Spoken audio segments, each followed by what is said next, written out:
पुराने ज़माने में जब लोगों को मेजरमेंट करने के लिए, चीज़ों को नाप तोल करने के लिए, मापने के लिए जब जनरलाइज्ड स्टैंडर्ड नहीं हुआ करते थे, व्यापक पैमाने उनके पास नहीं होते थे, तब उनको आपस में कम्युनिकेट करने में बहुत प्रॉब्लम्स होती थी। प्रॉब्लम किस तरह से, जब लोग एक जगह से दूसरी जगह जाते थे या एक देश से दूसरे देश में जाते थे, तो वहाँ मेजरमेंट के जो तरीके थे वो अलग अलग होते थे। एक देश में या एक जगह लंबाई को मापने के लिए कुछ अलग पैमाना है, दूसरे जगह या दूसरे देश में कुछ अलग पैमाना है।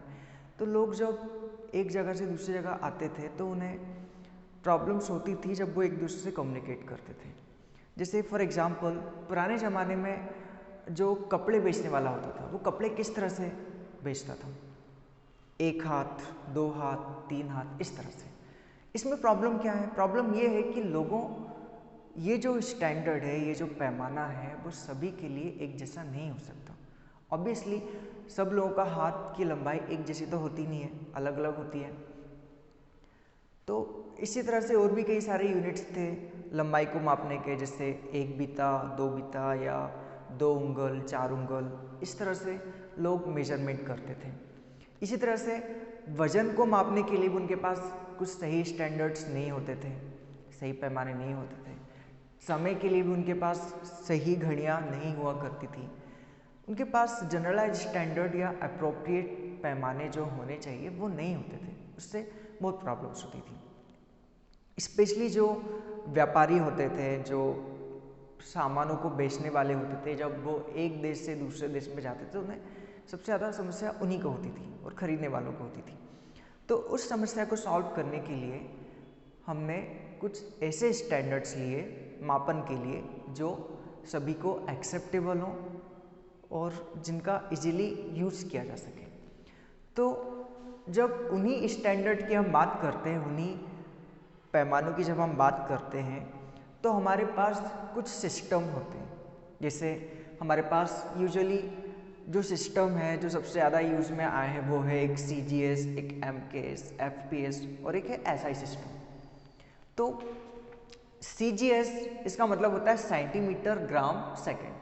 हमें नाम से ही समझ आता है कि सेंटीमीटर ग्राम सेकंड, लंबाई के लिए सेंटीमीटर, वजन के लिए ग्राम और समय के लिए सेकंड। वजन एक्चुअली हम बात करते हैं द्रव्यमान की, मास की। मास और वेट में अंतर होता है, द्रव्यमान और वजन में अंतर होता है। खैर उस बारे में हम डिटेल में एक वीडियो में बाद में बात कर लेंगे।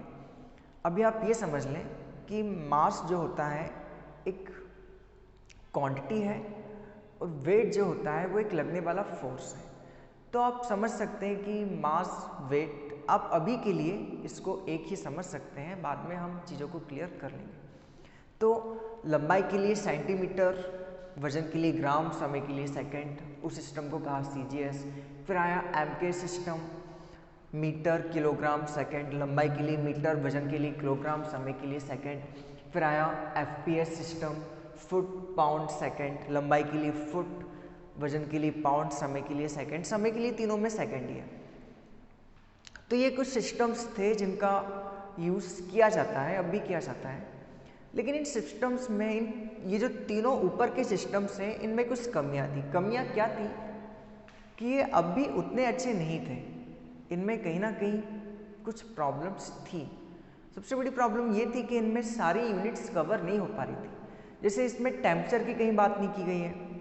इन तीनों ही सिस्टम को देखें हम, CGS, MKS और FPS, इनमें टेम्परेचर कहीं नहीं आता है। इनमें इलेक्ट्रिक करंट, विद्युत धारा की कहीं बात नहीं हो रही है। और भी कई सारी क्वांटिटीज़ हैं, कई सारी यूनिट्स हैं जो इनमें नहीं है। तो उस प्रॉब्लम को सॉल्व करने के लिए हमारे पास एक सिस्टम आता है जिसको हमने कहा SI सिस्टम, जो कि एक इंटरनेशनल सिस्टम है। तो इस सिस्टम के बारे में हम डिटेल में बात करेंगे नेक्स्ट वीडियो में, इसकी आवश्यकता क्यों पड़ी और ये किस तरह से है। तो आपका कोई भी सवाल है आप मुझसे पूछ सकते हैं। Thank you.